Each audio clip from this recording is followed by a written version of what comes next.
جب بھی کوئی بے وفائی کرے، قدم قدم پہ آپ کو اس کے تجربے ہوں گے، تو ایک ہی جملہ بولا کریں، اللہ تو ہے نا، اور میں آپ کو لکھ کر دیتی ہوں. اللہ آپ کو اپنا آپ محسوس کرائے گا کہ اے بندے میں ہوں تیرے لیے، تو نے مجھے پکارا، میں ہوں. وہ ایسی شکل میں غیب سے مدد لائے گا کہ آپ حیران ہو جائیں گے. کیونکہ یہ میرے ساتھ کئی دفعہ ایسا ہوا ہے کہ جن بندوں سے توقع کی کہ یہ کام میں ساتھ دیں گے وہ چلے گئے، اور اللہ اس سے بہتر لوگ لایا. کسی بھی ضرورت میں اس کو پکار کے تو دیکھیں. یہ جو ہے نا کہنا ایاک نعبد و ایاک نستعین، یہ اتنا آسان نہیں ہے. یہ زبان سے بولنا بہت آسان ہے، لیکن اس کو حقیقی معنوں میں شعور کے ساتھ کہنا بہت مشکل ہے کہ صرف تجھ سے ہم مانگتے ہیں. لالچ لوگوں سے رکھتے ہیں، زبان سے کہتے ہیں صرف تجھ سے مانگتے ہیں، اور دل میں لوگ بسے ہوئے ہوتے ہیں کہ یہ مدد کرے گا، وہ فلاں کے پاس یہ ہے. نہیں، ان چیزوں سے اوپر اٹھ جانا چاہیے. رازق کون ہے؟ اللہ ہے. مالک کون ہے؟ کس کے پاس جانا ہے؟ اللہ کے پاس جانا ہے. تو اگر وہ راضی ہے تو سبھی کچھ ہمارا ہے. تو اس لیے ہم کیا چاہتے ہیں؟ بس فوری فوری کچھ چیزیں ہاتھ میں آ جائیں، کوئی ایسے ورد وظیفے ہوں کہ جنت کما لیں، اور کوئی شارٹ کٹس ہوں کہ جس سے. تو ہم نے ہمیشہ کی زندگی جینا ہے، آخرت میں ہمیشہ کے لیے رہنا ہے. اس کے لیے اللہ تیار کر رہا ہے، چھان پٹک کے ایسے ایسے مشکلوں میں ڈال کے خالص کر کے. اور اسی لیے مومن پر وہ جو موت کی تکلیف آتی ہے نا، وہ بھی ایک پہلے میری سمجھ میں نہیں آتا تھا کہ اتنے نیک نیک لوگ اور ان پہ کیوں تکلیف آتی ہے. دل ہول جاتا ہے بعض تکلیفیں دیکھ کر، حالانکہ وہ لوگ واقعی نیک ہوتے ہیں. ہم دیکھ رہے ہوتے ہیں کہ وہ اس کے ساتھ بڑی تکلیف پیش ہے، اور اللہ کو پتا ہوتا ہے کہ وہ اس کے درجے کتنے بلند ہیں جس جگہ پہ اس نے ہمیشہ رہنا ہے. اس کے علاوہ آپ دیکھیے کہ بعض لوگ مالی معاملات میں بہت پریشان رہتے ہیں، اور جب وہ دیکھتے ہیں کہ لوگوں کے پاس بہت کچھ ہے تو اور بھی غمگین ہو جاتے ہیں، اور بھی حسرتیں پیدا ہو جاتی ہیں. اگر وہ صرف ایک حدیث یاد رکھے نا، صرف ایک، کہ ایسے لوگ یعنی جو دنیا میں غریب ہیں اور پھر بھی دین پر ہیں، اللہ کو راضی کرتے ہیں، وہ جنت میں نصف دن یعنی 500 سال پہلے چلے جائیں گے. دنیا میں قارون بھی کیا 100 سال جیا تھا؟ اگر کسی کے پاس قارون کا خزانہ بھی ہے، اتنا مال ہے، تو بھی کوئی 100 سال انجوائے نہیں کر سکتا اس سے. اور آخرت کا ایک دن کتنا بھاری ہے. تو آج اگر ہم صبر کرتے ہیں، ہمارے پاس مال کم ہے یا ریسورسز کم ہے یا تکلیف میں ہم کسی وجہ سے کہ نہیں ہے کھانے کو، نہیں ہے رہنے کو، 100 مسائل ہو سکتے ہیں، لیکن اگر صرف یہ یاد رہے نا کہ ان سب مالداروں سے 500 سال پہلے جنت میں چلے جائیں گے، کوئی غم ہی نہ رہے. ایسے سارے غریب یہ سمجھیں کہ ہم زیادہ خوش قسمت ہیں، ہم پہلے وہاں چلے جائیں گے. لیکن یہ جب ہی آئے گا نا جب آخرت کا یقین ہو. ہم کہتے تو ہیں ہمارا آخرت وہ ایمان ہے، حقیقی معنوں میں کوئی ایمان نہیں ہے. اللہ کے وعدے سچے ہیں، زبان سے بولتے ہیں سچے ہیں، لیکن دل میں نہیں اترا کہ اللہ کے وعدے سچے ہیں. کیونکہ ہمارا طرز زندگی نہیں بدلا، ہماری سوچ نہیں بدلی، ہمارے رویے نہیں بدلتے، کیونکہ ہمارا اندر نہیں بدلا ہوا. تو دنیا کا کوئی غم آخرت کے مقابلے میں کوئی غم نہیں، اور دنیا کی کوئی خوشی. اللہم لا عیش الا عیش الآخرہ فاغفر الانصار والمہاجرہ. اصل چیز ہے کہ ہماری بخشش ہو جائے. بعض اوقات اللہ تعالیٰ نے کسی کو بلند درجے دینے ہوتے ہیں.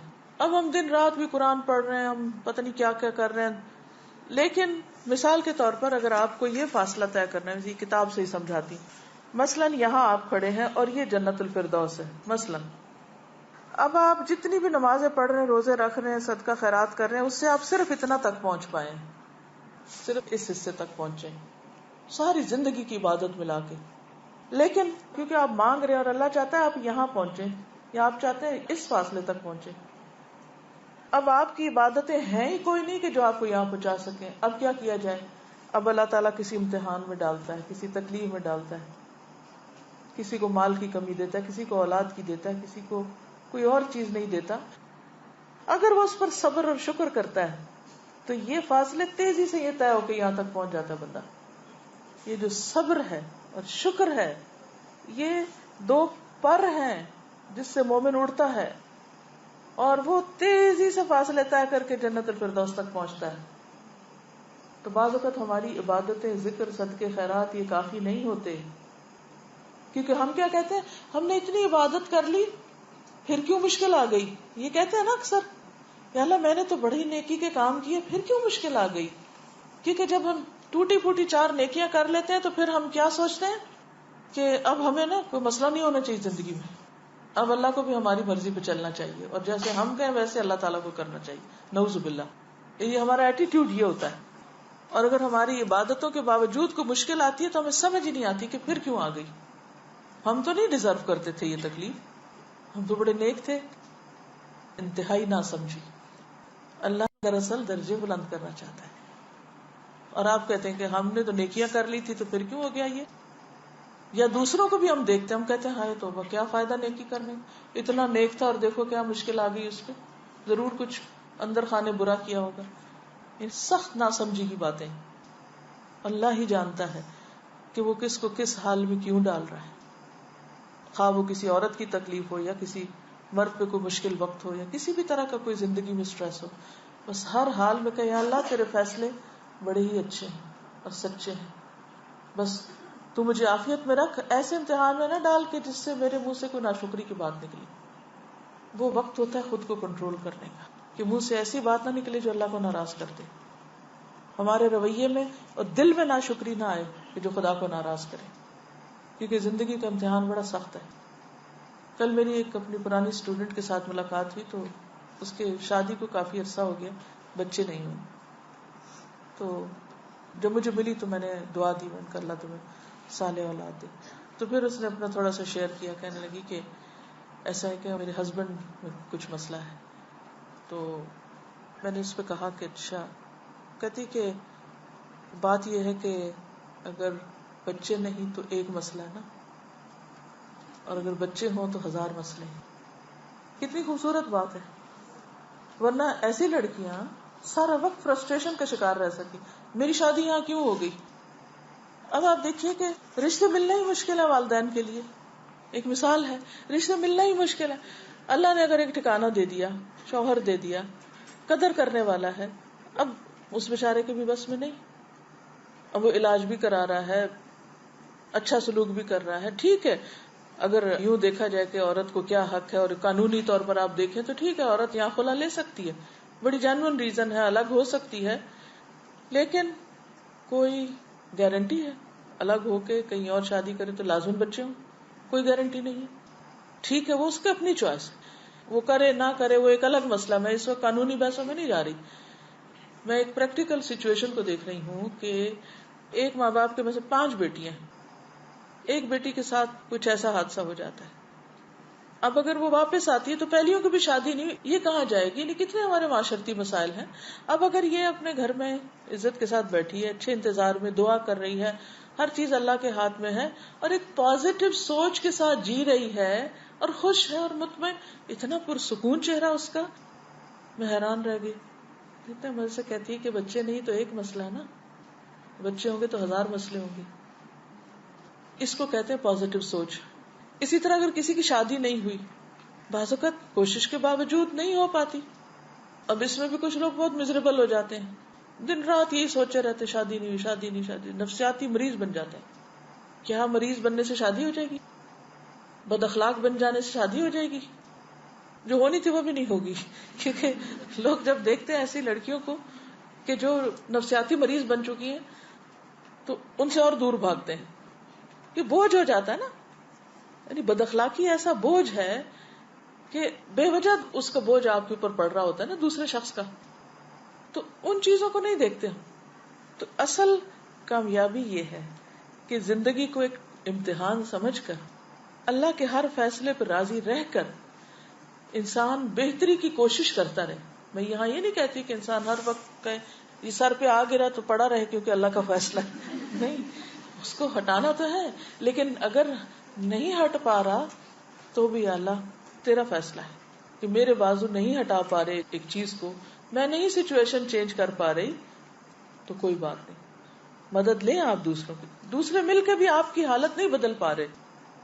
کئی دفعہ ایسا ہوتا ہے نا کہ ماں باپ بھی, بہن بھائی بھی, رشتے دار, دوست سارے مدد کے لیے آ جاتے ہیں, لیکن پھر بھی بیچارے کچھ نہیں کر پاتے. پھر کیا کیا جائے؟ اللہ کی رضا پہ راضی رہے نا انسان. کیونکہ ہم بندوں سے توقع رکھتے ہیں یہ ہمارا مسئلہ حل کر دیں, اور جب وہ بےچارے نہیں کر پاتے تو پھر ان سے ناراض بھی ہو جاتے ہیں, تم ہمارا مسئلہ کیوں نہیں حل کرتے.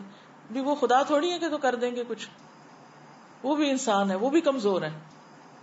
تو بگر پکچر میں دیکھا کریں اپنے مسئلے کو, صرف اپنی ذات پہ فوکس نہیں کیا کریں. کوئی بھی مسئلہ چھوٹا ہو یا بڑا, آخرت کو ساتھ رکھ کے نقشہ بنایا کریں کہ آخرت کے مسائل, دنیا کے مسائل, ان سب میں اس مسئلے کی کیا حیثیت ہے. کچھ بھی نہیں.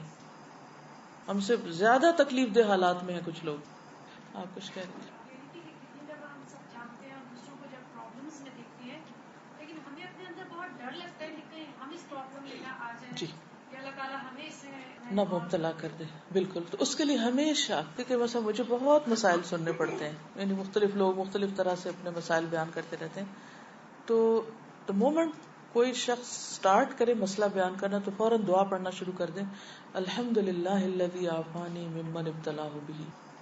کثرت سے یہ پڑھا کریں. جب بھی آپ کسی کو مسئلے میں دیکھیں تو ایسا لگتا ہے نا جیسے کہیں یہ مجھ پہ نہ آ جائے, یہ ڈر لگتا ہے کہ یا اللہ میں تو کوئی بہت اچھا نہیں کہ تو نے مجھے ابھی تک عافیت میں رکھا ہوا ہے, تو فوراً شکر گزار بن جائیں. الحمدللہ الذی عافانی ممن ابتلاہ بہ, کیونکہ ہر ایک کا ٹیسٹ فرق ہے. جی آپ فرمائیے.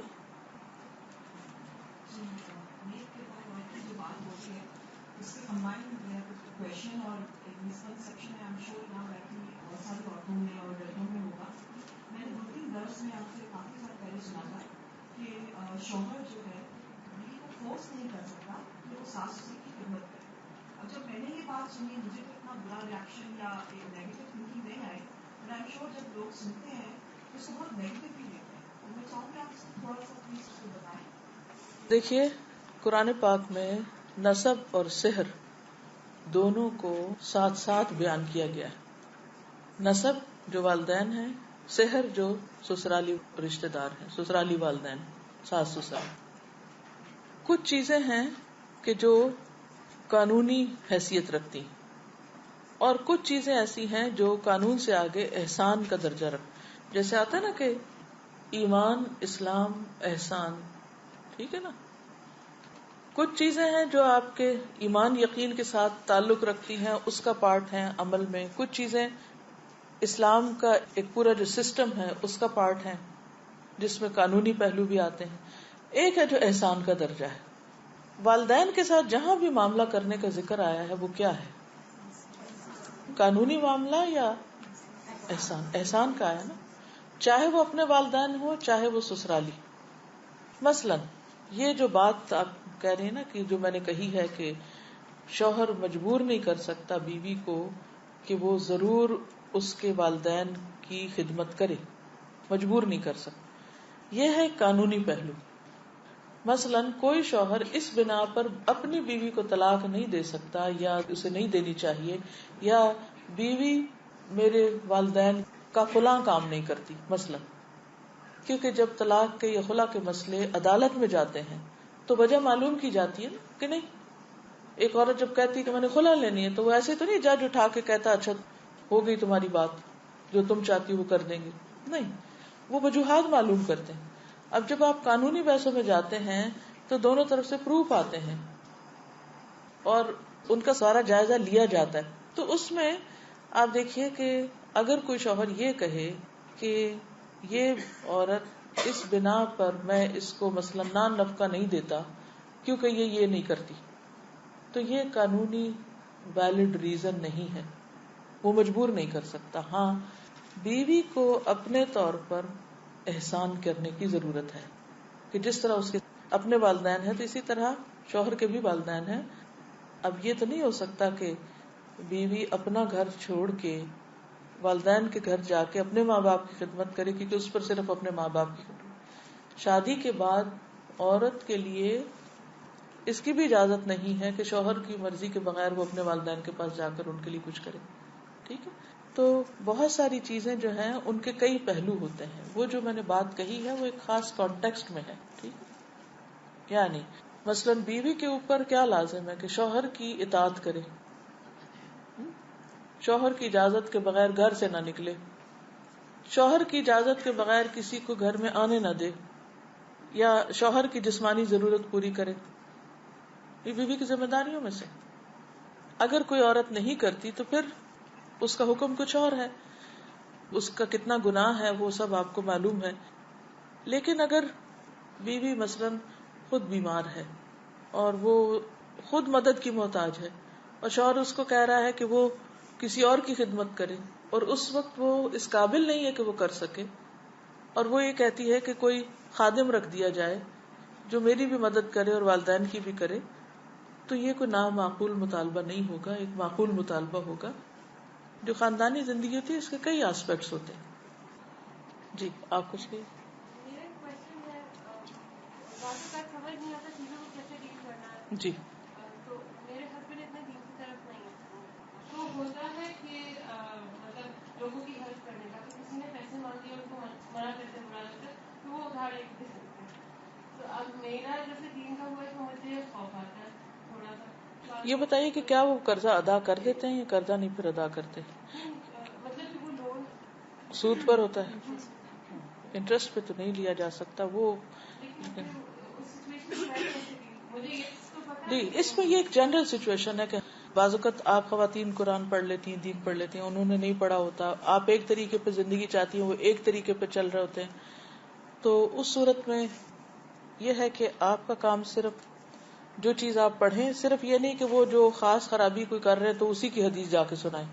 یہ بھی ہم عام طور پہ کچھ نہیں بتاتے، لیکن جو ہمارے مطلب میں جاتی ہے یا ان کے خلاف جاتی ہے وہ باتیں سناتے ہیں، اس سے پھر گڑبڑ ہو جاتی، پھر وہ کبھی بھی کچھ نہیں سننا چاہتے.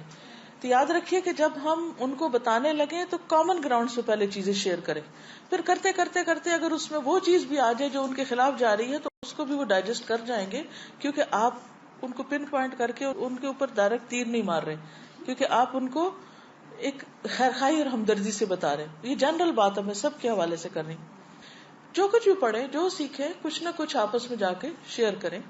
اور جب اچھا موڈ ہو، کھانے کی میز پہ ہوں، کہیں باہر ہوں، گاڑی میں بیٹھے ہوں، جیسے اور باتیں آپ کس سے شیئر کرتے ہیں، دین کی باتیں بھی بس اسی طرح جنرل لائٹ موڈ میں شیئر کرتے رہیں، حتیٰ کہ وہ ان کے اندر ایک طلب پیدا ہو جائے اور سنجیدگی آ جائے اور سیکھنے کا شوق آ جائے، وہ پھر ایک لیٹر سٹیج پہ. اسی طرح بعض ایسے کام ہسبینڈز کر رہے ہوتے ہیں جو بالکل دین کے خلاف جاتا ہے اور ہماری جان پہ بن جاتی ہے جس دن ہم مسئلہ پڑھ کے جاتے ہیں، اور ہم چاہتے ہیں کہ اوور نائٹ اب چینج آ جائے ان میں بھی.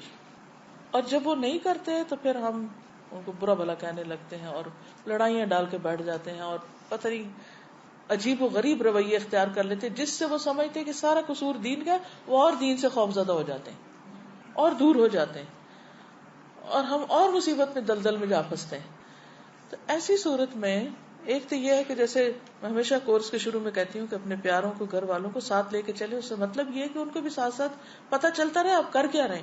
یہ صرف دین کے معاملے میں نہیں، ہر معاملے میں یہی کریں کہ جو آپ گھر سے باہر کر کے آئیں گھر آ کے شیئر کریں. اس سے بڑا اعتماد بحال ہوتا ہے، کیونکہ ایک دوسرے کا پتہ ہوتا ہے کہ کون کیا کر کے آیا. جب انہیں پتہ ہی نہیں آپ کیا کر رہے ہیں اور اچانک ایک دن کوئی اعلان کر دیتے ہیں تو ان کے لیے پھر وہ چیز ان سے ڈائجسٹ نہیں ہوتی. تو روز کی شیئرنگ میک شور کہ آپ تھوڑا تھوڑا شیئر کر رہے ہیں، اتنا جتنا وہ سننا چاہیے، بھی نہیں کہ وہ سننا ہی نہیں چاہ رہے اور کانوں میں ہاتھ رکھ لے اور آپ کی تقریر ختم نہ ہو. لوگ دین سے دور ہوتے ہیں صرف اس وجہ سے کہ ہم ان کے اوپر اوور ڈوزنگ کرتے ہیں. اچھا اب آپ دیکھیے کہ مثلاً کوئی ایسی چیز جب ہم ان کو بتاتے ہیں، وہ مثلا سود کا لین دین ہے یا کوئی ایسی نوکری ہے جو غلط قسم کے کاموں پر مبنی یا کوئی بھی چیز، تو آپ اس سے ہی نہیں شروع کریں گی، صرف اس ایک چیز کو نہیں دین بنائے گی. آپ اس سے پہلے جتنی چیزیں، آپ دیکھیے کہ دین میں سب سے پہلے کیا ہے؟ ایمان ہے، عقیدہ ہے، یقین ہے، آخرت ہے. کتنی چیزیں، وہ یقین پختہ ہوگا تو باقی چیزیں لی جائیں گی. اب پہلے آپ کامن گراؤنڈ سے بات کریں، اللہ کی محبت کی، آخرت کی، ادھر کی ادھر کی ساری کر چکے، پھر آپ عبادات کے اوپر آ جائیں، زکوٰۃ دینے کی بات کر لیں، پھر اور اس طرح کی، کیونکہ یہ جو عبادات ہیں یہ دراصل انسان کو تیار کرتی ہیں اور بہت سی اچھے اخلاق کے لیے. مثلا نماز، قرآن مجید میں آتا ہے ان الصلاۃ تنہی عن الفحشاء والمنکر، نماز انسان کو برائیوں اور بے حیائیوں سے روکتی. اس چیز کو دیکھیں کہ وہ نماز پڑھ پا رہے ہیں یا نہیں. اگر وہ نہیں پڑھ پا رہے تو ان کی مدد کریں کہ وہ کسی طرح اس کے لیے تیار ہو جائیں. زکوٰۃ دیتے ہیں کہ نہیں، کیونکہ زکوٰۃ انسان کے اندر سے بخل اور تنگ دلی نکالتی ہے. پھر روزے رکھتے ہیں کہ نہیں؟ کہ روزہ رکھ کر انسان جھوٹ بولنے سے اور نشہ آور چیزوں سے اور بہت سی اور بری چیزوں سے بچتا ہے. فرض روزوں کے علاوہ نفل خود بھی رکھے تو ان کو بھی ساتھ لانے کی کوشش کریں. پھر اس طرح اگر ابھی تک حج پہ نہیں گئے تو حج پہ جانے کی تیاری کریں آہستہ آہستہ. اس کے لیے ذہن تیار کریں، کیونکہ وہاں جا کر بھی انسان کے اندر بہت سا چینج آتا ہے اور انسان سوچتا ہے اچھا میں حج سے آ کے یہ برا کام چھوڑ دوں گا. یعنی کئی ایک طریقے. پھر اس کے بعد یہ ہے کہ آپ سارے طریقے آزما چکے لیکن کچھ بھی کام نہیں کر رہا. اب آپ کا فرض کیا ہے؟ وہی کریں جو حضرت آسیہ نے کیا تھا. حضرت آسیہ نے فرعون کے مقابلے میں کیا کیا تھا؟ صبر کے ساتھ وقت گزارا تھا، گھر چھوڑ کے نہیں چلی گئی تھی. اللہ تعالیٰ نے ان کو جنت کی عورتوں کے سردار بنایا ان کے صبر کی وجہ سے، کیونکہ جہاں امتحان بڑا ہوتا ہے وہاں اجر بھی بہت بڑا ہوتا ہے. تو یہ جن عورتوں کو جنت کا سردار کہا گیا ہے ان کے کردار کو دیکھیں کہ انہوں نے کس طرح زندگی بسر کی. سارا کچھ بتانے کے باوجود بھی اگر وہ غلط کام چھوڑ رہے تو یو آر ناٹ ریسپانسبل. وہ ریسپانسبل ہیں، آپ نہیں ہیں. آپ نے اپنا فرض پورا کر دی. ہوپلیس کیس کبھی بھی نہیں بنائے. یو نیور نو کہ کون کس وقت توبہ کر لے. ٹھیک ہے نا؟ اس پر خوش نہ ہو، راضی نہ ہو، تعاون نہ کرے برائی پر. اپنا ڈس لائکنگ جو ہے ان کو پتا ہو کہ آپ اس کو پسند نہیں کرتے، پتا ہو کہ کیوں نہیں کرتے، اور اس کے بعد آپ صبر کریں. جی آپ کی کوئی بات رہے گی تو آپ کر لیجیے. اب جیسے ہاں اس میں یہ بھی ہوتا ہے نا کہ دوسروں کے ساتھ ساتھ ہمارے اوپر بھی مطلب اچھائی وہ کرتے ہیں، مطلب اگر کبھی اس سے کر لیں تو اب مجھے یہ نہیں سمجھ آتا کہ میں آرام سے تو کہہ دیتی ہوں کہ مجھے اس چیز سے یہ نہیں چاہیے، فار ایگزامپل بات یہ ہے مجھے اس سے نہیں چاہیے، لیکن ہاں ایک اور چیز یہ کہ بس کوئی چیز ایسی لائے ہیں تو اس وقت جب لا رہے ہیں اس وقت کچھ نہیں کہیے. جب بعد میں آرام سے بات ہو سننے کے، پھر آپ سمجھتے کہ آپ پینیٹریٹ کر رہے ہیں، بات جا رہی ہے، اس وقت بولیے تاکہ وہ اس کو سمجھ جائے کہ آپ کیوں اس چیز کو چاہ رہی ہیں یا نہیں چاہ رہی. ایک چیز ہے کہ ہم سب کو حکمت مانگنے کی ضرورت ہے. اللہ تعالیٰ اگر ہمیں طریقہ سکھا دے تو چیزیں آسان ہو جاتی ہیں. جی سر میں پرسنل ایک ایکسپیرینس بتاؤں گی کہ ہم لوگ نا رینٹ والے گھر میں رہتے تھے تو اس کا $1,000 کرایہ تھا. تو میرے ہسبینڈ کے دوست نے ہم کو کہا کہ تم گھر کیوں نہیں لے لیتے. اس نے گھر لیا تو $650 پیمنٹ ہے مورگیج. میرے ہسبینڈ گھر آئے تو مجھے کہتے کہ مورگیج حلال ہے کہ حرام ہے. میں نے کہا سود کی قسم ہے اور اس طرح سے. پھر اس کے بعد خیر انہوں نے کہا نہیں میں سوچوں ہم گھر لے لیں گے. اچھا میں نے کچھ نہیں کہا، میں نے کہا ٹھیک ہے جیسے آپ کو صحیح لگتا. اچھا پھر مجھے کہتے ہیں ہم گھر دیکھنے جائیں گے. میں نے استخارہ کیا، پھر ہم گئے. گھر میں کچھ تھا نہیں پسند آیا. اور اللہ کا شکر ہے کہ میں نے اپنے ہسبینڈ سے بحث سیکھی، میں صرف اللہ سے دعا کرتی ہوں. اور اللہ کا اتنا احسان ہے کہ اتنے گھر ہم نے دیکھے اور میں ہر جگہ ان کے ساتھ چلی جب اللہ سے دعا کرتی تھی کہ اللہ ہمارے رزق میں برکت دے اور ہم حلال طریقے سے گھر لیں. اور اللہ کا اتنا احسان ہے کہ نہیں ہوا کچھ. تو میں نے پرسنلی یہ دیکھا ہے کہ جب بھی ایسا معاملہ ہو تو ڈیفینسو ہونے کے بجائے اللہ پہ چھوڑ دینا چاہیے. کیونکہ مجھے تو سازا اپنی زندگی میں یہ لگتا ہے کہ دل اللہ تعالیٰ بدلتے ہیں اور حالات بھی اللہ بدلتے ہیں. بالکل. اگر اللہ پہ بھروسہ رکھیں گے تو انشاءاللہ اللہ تعالیٰ بہتر صورت نکالتے جو ہم نہیں نکالتے. بالکل. اور پھر میں کہتی ہوں نا ان کی جگہ اپنے آپ کو رکھ کے دیکھیں، وہ بھی تو ایک بھلائی چاہ رہے ہوتے ہیں نا، لیکن ان کے بھلائی چاہنے کا طریقہ درست نہیں بھی ہو سکتا یا درست ہو سکتا ہے. تو اس صورت میں یہ جو ہے کہ انسان استخارہ کر کے دعا کر کے اور پھر فیصلہ کرے. اب ایسا کل میرے بیٹے نے کہا کہ میں فلاں جگہ جانا چاہتا ہوں، آپ کیا کہتی ہیں، جاؤں کہ نہیں؟ میں نے کہا آپ استخارہ کریں اور پھر مجھے بتائیں. اب میں اندر سے چاہ رہی تھی کہ میں اسے کہوں کہ نہیں، اور میں ماں ہوں، میں کہہ سکتی ہوں کہ نہیں، لیکن کیا میری وہ نہیں اس کو فیصلہ کرنے میں مددگار ہوگی؟ اس کو تو ہو سکتا سمجھ ہی نہ آئے میں کیوں نہیں کہہ رہی ہوں، اور اس میں بحث ہو جائے. اور پھر بعض اوقات اوورسیز کالز کتنی لمبی ہو جاتی ہیں لڑائی جھگڑوں میں. میں لمبی کال بھی نہیں کرنا چاہ رہی تھی. میں نے بس مختصر ان کا استخارہ کرو اور فیصلہ کرو. حالانکہ ہی از اونلی 17 بٹ لیٹ ہم میک ڈیسیژن.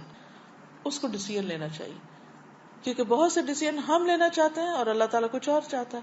تو اللہ سے بڑھ کے کون ہمیں فیصلہ کرنے میں مدد دے سکتا ہے؟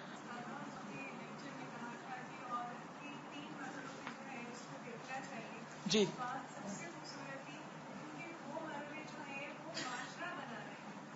پہلا مرحلہ تھا کہ جس میں بیٹی کی تربیت ہے, دوسرا مرحلہ ہے جس میں وہ اپنی بیوی کا کردار ادا کرتی ہے, اور تیسرا ماں کا. تو جو بیٹی والا مرحلہ ہے وہ اتنا امپورٹنٹ ہے کیونکہ وہی سب کو آگے لے کے جا رہا ہے. تو ہم لوگ تو اس حصے سے جو شادی شدہ کے گزر چکے ہیں, لیکن اب ہمارے آگے بچے ہیں, بیٹے اور بیٹیاں دونوں, تو اتنا زیادہ اس پوائنٹ کے اوپر دھیان دینے کی ضرورت ہے کیونکہ یہ ہماری مسلم امہ بن رہی ہے یہاں سے, اور یہ بالکل پوائنٹ بہت اہم ہے. بالکل. تو میں یہ بات شیئر کرنا چاہ رہی تھی کہ پلیز اس بات کی توجہ دیں کہ ہم ماؤں کو بہت ضرورت ہے کہ ہم ان کی تربیت پہ دھیان دیں. بالکل, یہ بہت ہی اللہ آپ کو جزائے خیر دے, اچھا پوائنٹ آپ نے یاد دلا دیا. بات یہ ہے کہ جب ہم دین کی طرف نہیں ہوتے تو ہماری پرائرٹیز کچھ اور ہوتی ہیں, اس وجہ سے بچوں کو اگنور کرتے ہیں. جب ہم دین کی طرف آ بھی جاتے ہیں تو دین میں آنے کی وجہ سے بچوں کو اگنور کرنا شروع کر دیتے ہیں. وہ مظلوم بیچارے ہر حال میں سفر کرتے ہیں. ہم سب جو خود دین پڑھ رہے ہیں اس میں فیملیز کو ساتھ لے کے چلیں. یہ نہ ہو کہ ہم تو تقویٰ کے اس اونچے پہاڑ پہ پہنچے اور بچے ہمارے نیچے ہی کھڑے ہوں بھی. کوئی بات نہیں, اگر آپ تھوڑی سی اپنی رفتار کم بھی کر دیں لیکن ان کو ساتھ لے کے چلیں تو اس سے کہیں زیادہ بھلائی ہوگی. کیونکہ اس روز میں نے کہا تھا نا کہ بعض اوقات ہمارے بچے اور ہم میں اتنا ذہنی بودھ ہو گیا ہے کہ بچے ہمارے بالکل کولڈ رویہ ہوتا ہے ان کا نا, اندر سے وہ ماں باپ کے خلاف نفرت سے بھرے ہوئے ہوتے ہیں. ایک دن ایک بچی آئی, ینگ بچی, اسلام آباد میں قرآن پاک کا کورس شروع ہوا تھا ابھی, تو کچھ اس نے بیچ میں چھٹیاں کر لی ہیں. تو میں اکثر دھیان رکھتی ہوں کہ جو اسٹوڈینٹس آئیں وہ چھٹی نہ کریں, اور اگر چھٹی کریں تو ضرور ان کی انچارجز ان کے گھر فون کریں, پتہ کریں, خبر لیں کہ کیوں نہیں آئے بچے نا. کہ بچوں کو چھوٹی چھوٹی باتوں پہ چھٹی کر کے بیٹھ جاتے ہیں, انہیں پتہ ہی نہیں ہوتا. خیر میں نے پتہ کرایا, میں نے کہا کہ اٹینڈنس کا کیا حال ہے, کون نہیں آ رہا. تو اتفاق سے اس بچی سے میری بات ہوئی. میں نے کہا تم کیوں نہیں آئی؟ کہتے اپنی ماں کی وجہ سے. میں نے کہا کیوں؟ کہتے ہیں وہ اپنے آپ کو بڑی چیز سمجھتی. مجھے بڑی حیرت ہوئی کہ پہلے ہی پارے میں آتا ہے وہ بالوالدین احسانا. اگر اس بچی نے وہ لیکچر سنا ہوتا تو یہ لفظ نہیں بول سکتی تھی, کیونکہ وہ ایک دن آ رہی ایک دن نہیں آ رہی, چھٹی کر رہے. تو اب وہ جو لیکچر گیا وہ تو گیا, وہ سنا ہی نہیں, تو وہ تو کردار آپ کے اندر آ ہی نہیں سکتا. خیر میں نے کہا اچھا مجھے بتاؤ, میں نے تھوڑا اعتماد میں لیا. میں نے کہا اور بتاؤ تمہیں اپنی امی کے خلاف کیا کیا شکایت ہے. اس بچی نے وہ کچھ بولا, اتنا زہر اگلا, تو سر پکڑ کے بیٹھ گئی کہ ہمارے بچے ہمارے بارے میں, ہمارے سے مراد, میں سب کے بچوں کو اپنا ہی سمجھتی ہوں, اور میں آپ کو بھی بار بار بچوں کے سیشن میں کہتی رہی ہوں کہ سب کے بچے ہمارے بچے, جتنے بھی مسلمان بچے ہیں وہ سب ہمارے ہی بچے. تو میں نے کہا ہمارے بچے جو ہیں وہ یہ سوچتے ہیں بڑوں کے بارے میں یا ہمارے بارے میں, تو ضرور پوچھئے, جاننے کی کوشش کی. ہو سکتا ہے جھوٹ بول دیں آپ کے سامنے, نہ بھی بولیں کہ وہ آپ کو کیا سمجھتے ہیں, لیکن اس کو فار گرانٹیڈ نہ لیں کہ ہمارے بچے لہٰذا ہم سے ضرور محبت کریں گے یا محبت کرتے ہیں یا ہم کو چاہتے ہیں. ضرور جاننے کی کوشش کریں کہ وہ آپ کے اس رویے کو کہ آپ دین پڑھ رہے ہیں وہ کیا سوچتے ہیں. کیا وہ اس پہ پراؤڈ ہیں کہ آپ دین پڑھ رہے ہیں, یا وہ اس پہ نالاں ہیں اور خفا ہیں کہ آپ دین پڑھ رہے ہیں. ایسا نہ ہو کہ ہم دین کی وہ شکل پیش کریں کہ ہمارے بچے دین سے بھاگ جائیں. اس چیز کا بہت خاص خیال رکھنا ہے آپ نے. اور بعض اوقات ہم اپنی دنیا میں گھوم رہے ہوتے ہیں, بھاگ رہے ہوتے ہیں, اور ہم کہتے ہیں ہمارے بچے ہیں نا, ہم نے دنیا بھر کے کھلونے لا دیے ان کو, تو اس لیے وہ ہم سے بہت خوش ہیں, انہوں نے جو مطالبہ کیا ہم نے پورا کر دیا, لہٰذا وہ ہم سے کیسے ناراض ہو سکتے ہیں. اب یقین کریں کہ جتنی بھی پیمپرنگ ان کی کرتے جائیں وہ اتنے ہی اور زیادہ بگڑتے جائیں گے اور ہمارے بارے میں نالاں ہوتے جائیں گے. تو خصوصاً ینگ بچیوں کی تربیت کس ڈھنگ پہ ہو رہی ہے؟ کیا وہ اس رول کے لیے تیار ہو رہی ہیں جو بیوی اور ماں کا ہے, جو الٹیمیٹ رول ہے اس دنیا میں ان کا؟ اگر اس کے لیے تیار نہیں ہو رہے تو یہ فیلئر ہے. تو ان کی تربیت میں خاص طور پر اس عنصر کو ڈالیے کہ وہ ایک اطاعت گزار وفا شار بیوی بھی ہو اور ایک مشفق اور مربی ماں بھی تیار ہو رہی ہو. تو شادی سے پہلے کا وقت تیاری کا وقت ہے. ہم پڑھیں دین, لیکن ان کے صرف جہیز کی تیاری نہ کریں, ان کے اخلاقی رویوں کی بھی تیاری کریں کہ وہ اس رول کے لیے تیار ہیں کہ نہیں. دس از دا کوسچن. اس رول کے لیے. پھر کہوں گی اس رول, کس رول کے لیے؟ اچھی بیوی اور اچھی ماں کے رول کے لیے تیار ہو رہے ہیں کہ نہیں. وہ چاہیں تو ایسٹروناٹس بن جائیں, لیکن اگر وہ آسمان پہ بھی پہنچ کر اچھی بیوی اور ماں نہیں تو کامیابی نہیں. ہم نے صرف ایک چیز پہ فوکس کر لیا, اور وہ کیا ہے؟ بچی کی اچھی ڈگری ہوگی نا, اچھا رشتہ آ جائے گا. اچھا ڈگری بھی مل گئی, رشتہ بھی آ گیا, سب ہو گیا. اب نہ اس کو بیوی بننا آتا ہے نہ ماں بننا آتا ہے. کیا اس کا مستقبل ہے؟ کیوں طلاقیں ہو رہی ہیں اتنی زیادہ؟ لمحہ فکریہ ہے. ہم سب کو سوچنا چاہیے, سب کو سوچنا چاہیے اس میں. صرف ڈگری کامیابی کی علامت نہیں ہوتی, صرف اچھی جاب سے عزت نہیں ملتی, صرف بہت ڈیزائنرز کا جہیز دے کر آپ اس کو اچھی زندگی نہیں دے سکتے, صرف قیمتی بھاری لباس سے اس کی عزت نہیں ہوگی. یہ وقتی چیزیں ہیں, یہ صرف ظاہری چیزیں ہیں. تو تیاری کے اس مرحلے پر جو ایک بیٹی کی زندگی کی تیاری ہے اگلے رول کو نبھانے کے لیے, کیونکہ عورت کی تکمیل نہیں ہوتی نا اس کے بغیر, جاب اس کی سیٹسفیکشن نہیں کروا سکتی. جی ہاں, اسی طرح بیٹا اگر اچھا خامند نہیں بن سکتا, باقی قابلیتیں کیا کریں گی؟ تو کچھ ان کو غلطیاں کرنے دیجئے, رسپانسبلٹی بھی ڈالیے ان پر. ہم کہتے نہیں بیچاریاں بہت پڑھتی ہیں, ان کو نہیں کام کرنا آتا, چھوڑو میں خود ہی پرفیکشن سے کروں گی. وہ تو اور ایش کریں گی, تو غلطی کرنے دیں, کوئی حرج نہیں. اگر کچن میں سارا کباڑ مچا دیے کوئی بات نہیں.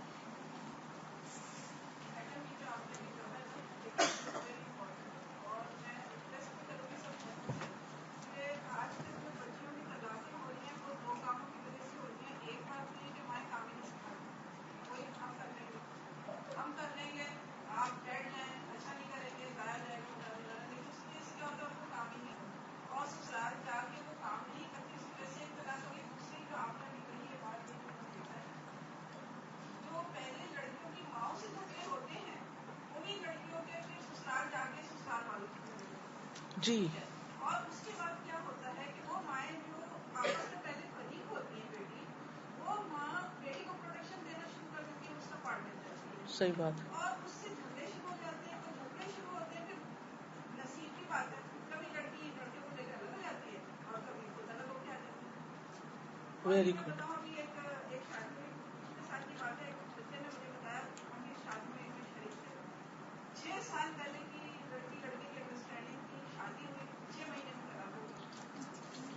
پھر میں نے وجہ پوچھی, کیونکہ وہ لڑکا اس کا دوست تھا لڑکے کا, تو کہنے لگا کہ وہ مطلب جب شادی کر کے آئی تو وہ ویسا ہی چاہ رہی تھی, گھومنا پھرنا, یعنی اس سے رسپانسبلٹی کوئی نہیں تھی. کام نہیں شروع کیا, خود کو لڑکے کو دیکھنا نہیں شروع کیا, تو لڑکا جو ہے وہ بیوی ہے ماں کو ہی ڈھونڈتا ہے. ایگزیکٹلی, بہت پتے کی بات کی آپ نے. میں ریکویسٹ کروں گی اپنے بچے کو کھانا پکانا سکھائیں. بعض لوگ مجھے کہیں گے کہ ہمیں اپنے بچے کو کھانا نہیں سکھایا, وہ نہیں. میں نے کہا آپ نے بہت بڑا کیا, بہت بڑا. بالکل, بہت اچھا کہتی, یہ بہت ان کی بھلائی کی بات ہے.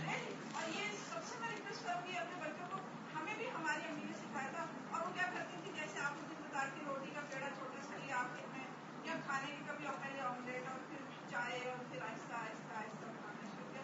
تو ضرور سکھائیں, یہ ان کی بھلائی ہے اگر آپ ان سے محبت چاہتے ہیں تو. بالکل, یہ محبت ہے اصل میں. یہ بہت ہی کام کی بات انہوں نے کہی کہ عام طور پر جب بچیوں کو تمیز تہذیب نہیں سکھائی جاتی تو وہ ماں کے سامنے بول رہی ہوتی ہیں, شادی سے پہلے ماں کے ساتھ بدتمیزی کر رہی ہوتی ہیں, ماں کے ساتھ بگڑ رہی ہوتی ہیں, اور ماں ان کو صرف ماں ہوتی ہے نا تو برداشت کر رہی ہوتی. پھر یہ ہوتا ہے کہ جب شادی ہوتی ہے تو وہ اسی کردار اور اسی اخلاق کو لے کے اگلے گھر چلی جاتی ہیں.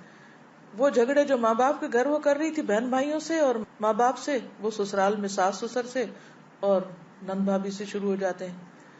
اور پھر وہی ماں جو کل تک اپنی بیٹی سے لڑ رہی تھی آج اس کو پروٹیکٹ کرنا شروع کر دیتی. اور پھر یہ ہوتا ہے کہ وہی لڑکی جو ہے وہ شوہر سے لڑنا شروع کر دیتی, یا پھر الگ ہو کے آ جاتی ہے, یا پھر خامند کو الگ لے کے اس کے ماں باپ سے کاٹ کے رکھ دیتی. تو یہ ایک ایسا وشس سرکل چل پڑا ہے کہ ماں باپ کے گھر میں ہی اس اخلاق کو توڑنے کی ضرورت ہے, اس کو شے دینے کی ضرورت نہیں ہے. اس بد اخلاقی کی ٹریٹمنٹ ہونی چاہیے, ورنہ وہ ساتھ چل پڑتی. اور اگر وہ ساتھ چلتی ہے تو پھر جب وہ ماں بنتی ہے، مثلا اس نے سسرال سے لڑ کے میاں کو الگ کر لیا، سارے الزام سسرال کو دے کے، اب کیا ہے کہ وہ ماں بن گئی ہے، اب ماں بن گئی ہے، اب وہی بدتمیزی بد اخلاقی اپنے بچوں سے کرنا شروع کر دی اس نے، اب اگلی نسل پھر بگڑ رہی ہے. یہ کہاں تک چلے گا سلسلہ؟ تو کم از کم جو لوگ قرآن پڑھ رہے ہیں، دین پڑھ رہے ہیں، وہ تو اپنے رویے بدلیں، وہ تو اپنے گھروں میں قوا انفسکم واہلیکم نارا کریں. میں یہ کہہ رہی تھی کہ ایک ایٹیٹیوڈ ایک جنرلی یہ بھی دیکھا جائے فوراً لڑکوں میں ہو یا لڑکیوں میں، جیسے لڑکا ہو تو ہر قسم کی چیزیں از آل رائٹ، شادی ہو جائے گا تو ٹھیک ہو جائے گا، اور لڑکیاں اور لڑکی ٹھیک کرے اس کو آ کے. جی وہ لڑکی ٹھیک کرے، اب وہ رکتا کوئی نہیں ہے. اور پھر وہ اگر لڑکی ہو تو وہ جو چاہے کرے، وہ شادی ہو جائے گی تو وہ ٹھیک ہو جائے گی، اور پھر اس کے بعد وہ کنٹینیو رہتا ہے، پھر ہم کہتے ہیں وہ بچہ ہو جائے گا تو ٹھیک ہو جائے گی. تو وہ ٹھیک نہیں ہوتا انلیس اینڈ انٹل وہ فکس ہو، بھلے وہ لڑکا ہو یا وہ لڑکی ہو، بھلے وہ زبان کی بے اخلاقی ہو یا تو بالکل ایٹیٹیوڈ میں کوئی یا عمل میں ہو، صحیح نہیں ہوتی وہ. We can't just let go of it کہ وہ بالکل. صحیح ہو جائے. جی ایک بات یہ تھی کہ شروع سے ہم جب اپنے بچوں کو، خاص طور پر بچیوں کو ایجوکیٹ کرتے ہیں تو شروع سے ذہن میں ایک بات بتا دیتے ہیں کہ آپ زیادہ پڑھو لکھو تاکہ آپ انڈیپینڈنٹ ہو، آپ اپنے پاؤں پہ کھڑے ہو جائیں. تو ایک برین واشنگ ایسی بچیوں کے ذہن میں ہوتی ہے کہ وہ گھر میں جب جاتی ہیں تو ان کے ذہن میں یہ نہیں ہوتا، وہ کہتے ہیں کہ نہیں یہ ہسبینڈ پال رہا ہے تو ہم اس سے زیادہ ہی ایجوکیٹڈ ہیں یا ہم بھی اتنے قابل ہیں. تو یہ جو ایک مائنڈ سیٹ ہے نا، اس کو بھی بدلنے کی ضرورت ہے کہ بچوں کو جب ایجوکیٹ کریں تو یہ مت کہیں کہ آپ اپنے پاؤں پہ کھڑے اس لیے ہم آپ کو ایجوکیٹ کریں تاکہ آپ دوسرے گھر پہ جا کے ایک اچھا رول ماڈل. بالکل صحیح کہا آپ نے، کیونکہ آپ دیکھیں کہ کتنی ہی لڑکیاں ہیں جو اپنے پاؤں پہ کھڑی ہیں، لیکن کیا وہ خوش ہیں؟ خالی اپنے پاؤں پہ کھڑے ہونے سے تو خوشیاں نہیں ملتی. انسان کو اللہ نے انسان کے لیے بنایا ہے، اور انسان انسان سے ہی انس پاتا ہے، اور انسان انسان کے لیے فتنہ بھی ہے، انسان ہی انسان کے لیے تکلیف کا باعث بھی ہے، پھول کے ساتھ کانٹا بھی ہے. تو اگر انسان یہ کہے کہ چونکہ پھول کے ساتھ کانٹا ہے اس لیے پھول کو ہی چھوڑ دو، تو یہ تو فلسفہ درست نہ ہوگا. بس آپ کو سلیقہ آنا چاہیے کہ آپ اس کو ایسی جگہ سے پکڑیں کہ پھول کی خوشبو سونگھ سکیں، کانٹے کو اوائڈ کریں، اور اس کے ساتھ ہوگا، لیکن اس سے بچنے کا طریقہ آپ کو اللہ نے عقل کی شکل میں دیا ہے. اس کو ایسا پکڑیں کہ وہ کانٹا آپ کو چبھے نہیں، آپ کو بچنا ہوگا اس سے. کانٹا تو اپنی جگہ کانٹا ہے، ہم میں سے ہر ایک کے ساتھ کانٹے ہیں، کسی کے ساتھ کوئی ہے، کسی کے ساتھ چھوٹا، کسی کے ساتھ بڑا ہے، لیکن کوئی بھی اس سے پاک نہیں. اور جانے انجانے ہم دوسروں کو دکھ دے جاتے ہیں، بعض اوقات ناسمجھی کی بنا پہ، بعض اوقات اپنی دنیا میں ہوتے ہیں، ہمیں پتہ ہی نہیں ہوتا کہ دوسرا کیا سوچ رہا ہے، ہمارا نیت کچھ اور ہوتی ہے، دوسرا کچھ اور سمجھ کے دکھی ہو جاتا ہے. اب کس کا قصور ہے؟ نہ آپ کا نہ اس کا، لیکن وہ کانٹا تھا جو چپ گیا. اچھا جب کانٹا چپ جاتا ہے تو کیا کرتے ہیں؟ کبھی آپ نے یہ کیا کانٹا چبھا تو پھول پھینک دیا اٹھا کے؟ کیا کرتے ہیں؟ فوراً دیکھتے کہ کہاں کٹ لگا ہے، اور یہ دیکھتے کہ کانٹا ہے کس جگہ اور کون سی جگہ سیف ہے، وہاں سے پکڑو. تو اللہ نے عقل دی ہے نا، سوچ سمجھ کے کانٹے والی چیز کو پکڑے. تو وہ انسان جو لوگوں کی تکلیفیں برداشت کر کے ان کے ساتھ رہے، وہ زیادہ اچھا ہے، یہ حدیث کے الفاظ ہیں، بنسبت اس کے کہ جو لوگوں سے الگ تھلگ ہو جائے، کہ میں انڈیپینڈنٹ رہوں گا، کسی کے ساتھ نہیں رہوں گا. تو انڈیپینڈنٹ رہنے میں ٹھیک ہے کچھ فائدے ہوں گے، لیکن ساتھ رہنے میں تکلیفیں ہیں مگر فائدے زیادہ ہیں، یہ بھی یاد رکھیے. چلیے آج کے لیے اتنا کافی کیونکہ وقت اوپر جا رہا ہے. جزاکم اللہ خیرا. اللہ تعالیٰ سے دعا ہے کہ وہ ہمیں اچھی بیویاں، اچھی مائیں اور اچھی بیٹیاں بنائے، اور ہمیں اپنے فرائض کو آسان طریقے سے ادا کرنے کی توفیق عطا فرمائے. وآخر دعوانا الحمد للہ رب العالمین. سبحانک اللہم وبحمدک، نشہد ان لا الہ الا انت، نستغفرک ونتوب الیک. السلام علیکم ورحمۃ اللہ وبرکاتہ.